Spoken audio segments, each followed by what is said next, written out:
বা এই কথা তিনি বলছেন যে তুমি তোমার বাবার থেকে এস নিবা আর আমি আমার বাবার থেকে এস পাবো না। এইটা কোথায় পেলে তুমি? এটা তো সরাসরি কোরআনের বিরুদ্ধে একটি কথা, সরাসরি কোরআনের বহির্ভূত কথা, কোরআন থেকেই দলিল নিয়ে এনেছে।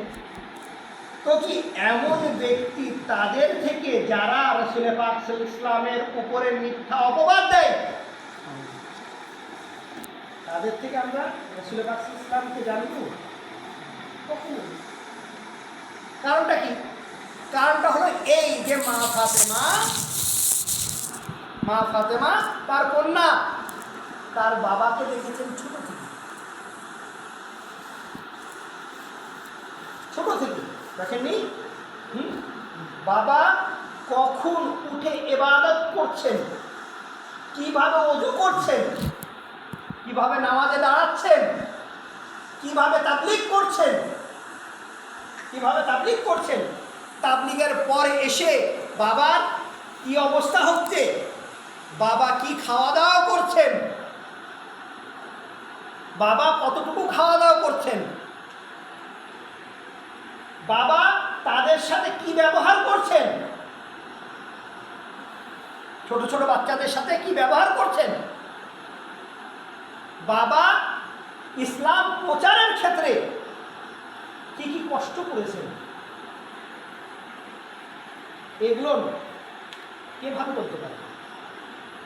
মা ফাতেমা ভালো বলতে পারবে না অন্য কেউ? নিঃসন্দেহে।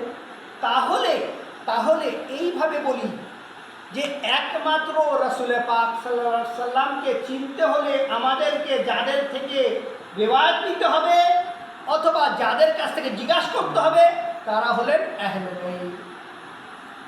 দুরূদ পড়েন বা মুহাম্মদ ওয়া আলি মুহাম্মদ। আল্লাহুম্মা সাল্লি আলা মুহাম্মদ ওয়া আলি মুহাম্মদ। আহলে বাইত বলতে কারা?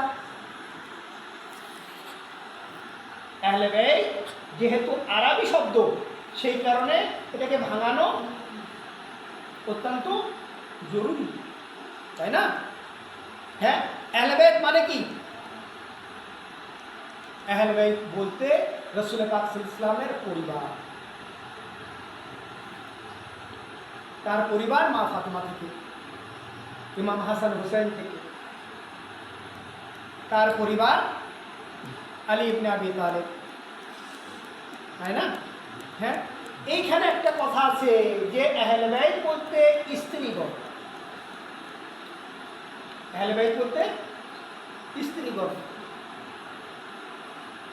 একটা সংজ্ঞা দিই, আহলে বাইত তাকেই বলা হয় যা কখনো তার থেকে পৃথক হওয়া সম্ভব না, তার থেকে পৃথক হওয়া সম্ভব না, রক্তের সম্পর্ক। স্ত্রীগণ কি রক্তের সম্পর্ক?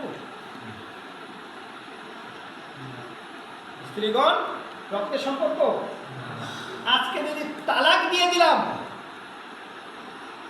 কাল থেকে ওই স্ত্রী আমার উপর হারাম, ওই চলে গেল, ওর সাথে সম্পর্ক শেষ। কিন্তু নিজের সন্তান যদি চলে যায় ওর সাথে সম্পর্ক শেষ?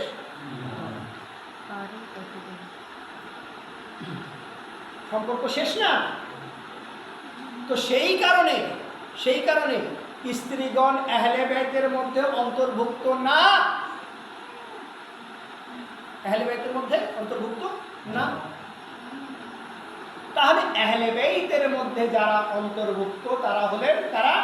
মা ফাতেমা, ইমাম হাসান হুসাইন, আলী ইবনে আবি তালেব, ওই পাঁচজন যে আসহাবে কিসা, ওই যে চাদরের নিচে যারা কি হয়েছিলেন, জমা হয়েছিলেন, এবং আয়াত তাতহীর আল্লাহ রাব্বুল আলামিন সেই মর্মে আয়াত নাযিল করেন।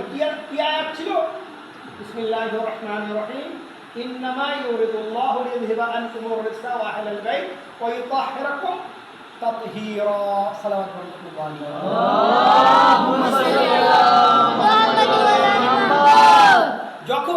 পাঞ্জতান ওই চাদরে ইয়ামানের বানানো চাদর, যা রাসূলুল্লাহ পাক সাল্লাল্লাহু আলাইহি ওয়াসাল্লাম নিজের কন্যা ফাতেমাকে দিয়েছিলেন, সেই চাদরের নিচে যখন এসে রাসূলুল্লাহ পাক বলেন যে হে আল্লাহ, এরা হলো আমার আহলে বাইত, হাউলাই আহলে বাইতি ওয়া খাসাতি ওয়া হাম্মতি, লাহমুহুম লাহমি ওয়া দামুহুম দামি, ইউলিমুনি মা ইউলিমুহুম ওয়া ইয়াহজুনুনি মা ইয়াহজুনুহুম, আনা হারবুল লিমান হারাবাহুম ওয়া সিলমুল লিমান সালামাহুম ওয়া আদুউল লিমান আদাহুম ওয়া মুহিব্বুল লিমান আহাব্বাহুম, ইন্নাহুম মিন্নি ওয়া আনা মিনহুম।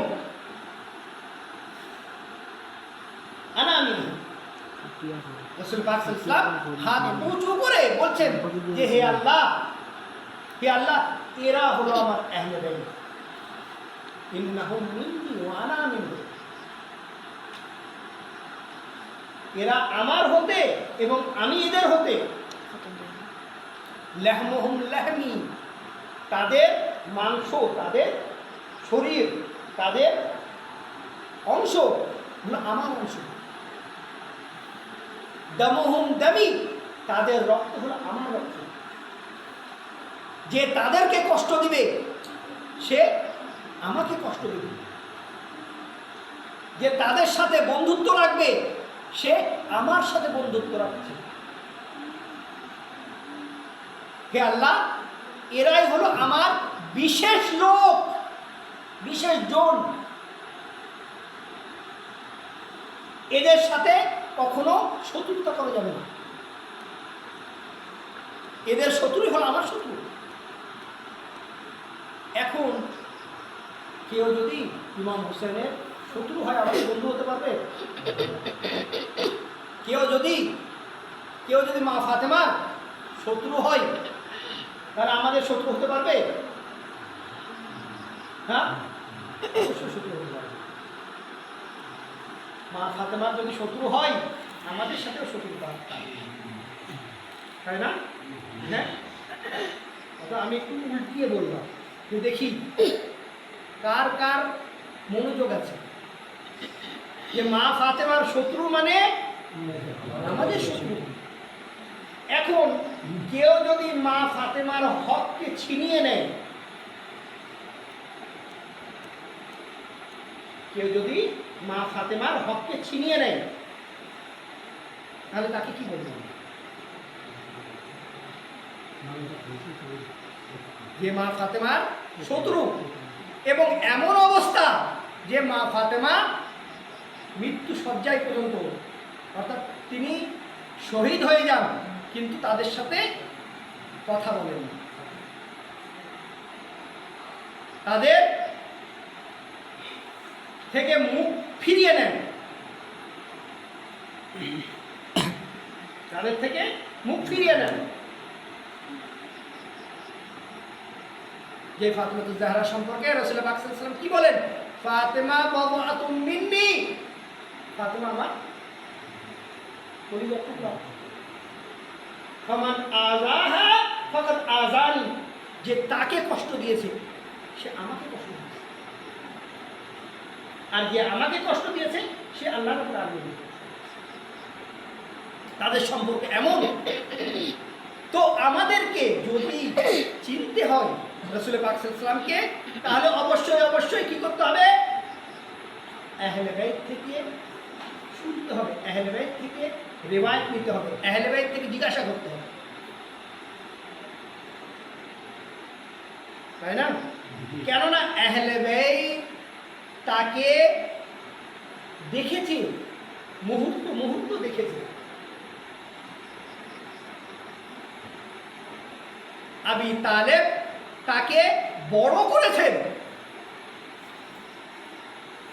এবং এমন অবস্থা ছিল তার গুরুত্ব তার কাছে এত বেশি ছিল, আবু তালেবের কাছে রাসূল পাক সাল্লাল্লাহু আলাইহি ওয়াসাল্লামের গুরুত্ব এত বেশি ছিল যে রাতে উঠতেন, নিজের সন্তানরা যেখানে ঘুমিয়ে আছে সেই সন্তানদের সাথে রাসূল পাক সাল্লাল্লাহু আলাইহি ওয়াসাল্লামের জায়গা চেঞ্জ করতেন, পরিবর্তন করে দিতেন। অর্থাৎ রসুল পাক সাল্লাল্লাহু আলাইহি ওয়াসাল্লামকে নিজের সন্তানের স্থানে শোয়াতেন এবং নিজের